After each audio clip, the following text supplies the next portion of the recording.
I'm standing here in the middle of Jinglemoney. This is a property where I grew up, and as we were growing up in the 60s and 70s, it was very wet years, and these areas were boggy meadows, and the evidence that it's a boggy meadow is obviously the pin rush and the tussocks that were on big mounds. And if we look into the soil, we'll see that deep black soil coming from this weathered granite. As this was a boggy meadow, the common thing to do in those days was to put a drain in, and to drain these areas because there was fluke problems, cows got bogged, and we couldn't get on here with tractors and vehicles to pasture and improve. The indicators that this was a boggy meadow are the pin rush and the tussocks that are on lumps. I mean, we're in the middle of a drought at the moment, but if we want to go into the soil, it's that beautiful black soil deeper down. That there is evidence that this was a boggy meadow and was building up rather than eroding. If we look in that profile, the top bit there's got a little bit lighter coloured soil, so it's had a bit of sheet erosion come down over it. But most of that soil's that heavy black soil. It's a bit dry, but it'd make into a very clay rod if it had some moisture.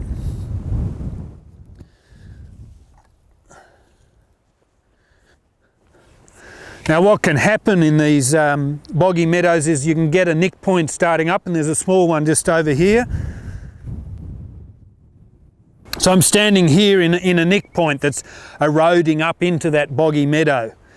But unfortunately, a lot of the time in our wet years, these boggy meadows were extremely difficult to get across. We couldn't walk a horse across this country, let alone drive a vehicle.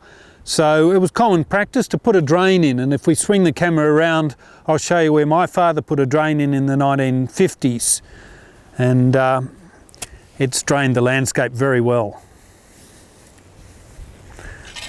So that small ditch that my father dug up there in the early 60s has eroded away, and a series of headwall cuts have worked up this valley and have created a rather large erosion gully. And as we go down further, you'll see it's up to 20 metres deep. The traditional way of fixing these problems was to put a concrete flume at the head wall cut, and at the bottom of that flume there's a dish to hold the sediment, and all we were really doing was stopping that head wall cut going up, but we were still letting all the water from the landscape drain into that erosion gully. If we look behind us, you can see what's happening.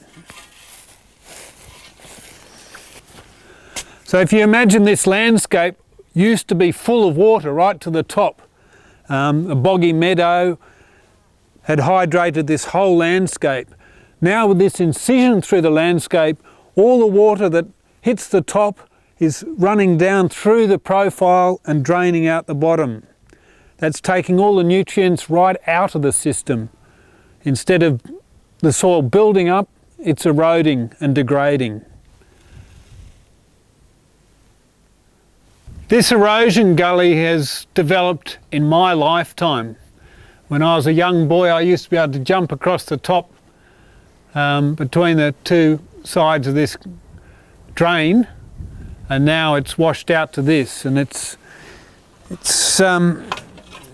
getting close to stabilising. We've planted some poplars in here that are stabilising that bank anyway, but still effectively the bottom's vulnerable to washing out. The question we need to ask ourselves are, what other techniques could we use apart from throwing large amounts of concrete in the head wall? And that's where Peter Andrews comes in. He would be suggesting that we put structures back in here and start holding sediment and building it up rather than allowing it to continue to erode down. Sitting here in the landscape, we're probably 200 metres above the Shoalhaven River, and there's a mountain range behind us, the Gorock Range. All this here is sediments that have built up over tens of thousands of years, and you can see that at various times there's been large amounts of deposition with big rocks in it. There's clays have built up. There's not much soil in it also. It was probably in a ice age or period like that most of this material was dropped here. And it's not till you get right up the top that you can see there's a black layer. And that's the black layer there. An erosion gully higher up dumped that foot of topsoil on top of the boggy meadow, and there was a lot of sediment coming down, and my father dug that channel to drain this. And you can now go down through the layers and see that at various times there was huge amounts of deposition on this slope running down to the Shoalhaven River. But we've now allowed it to erode and cut an incision right through all these sedimentary layers that are now draining the landscape.